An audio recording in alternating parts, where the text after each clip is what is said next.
Florida, and we're in the city of Detroit.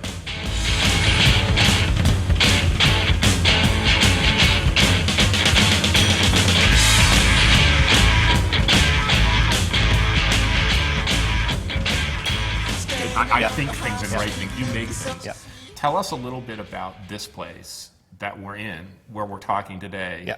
Because it clearly has made things, and it's now being reused to make things again, and how it came to be, and what it might symbolize.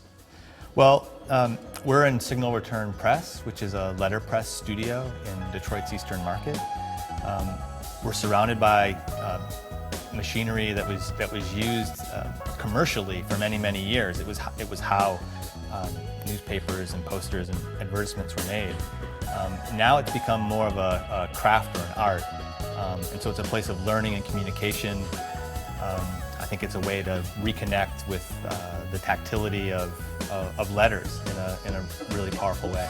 In the last few years, I've seen more people step off the treadmill that they were on and take up their life project. And so, for example, right around the corner, there's a fellow who opened a pizza shop, and he didn't open the pizza shop just to create pizza or have a business, but he did it in order to connect with his family's heritage and to learn about making food, and that's what drives him. And to me, that's inspiring, and that's happening on every other street corner.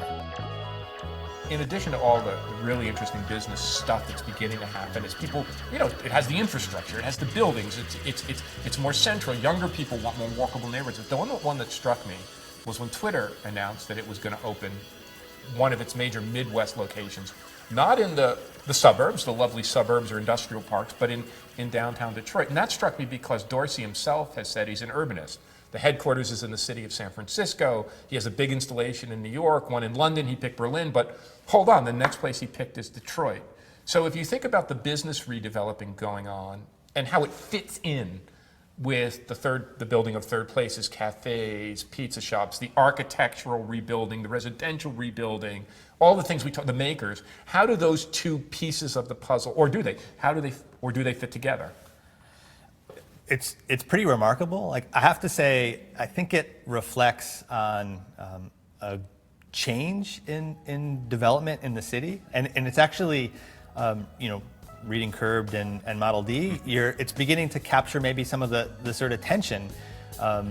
It's pretty interesting. As much as we want to see the buildings occupied and we decry the decay, as soon as things go both ways. Like, someone's moving in, but maybe we're not happy with how they're going to do the interior design.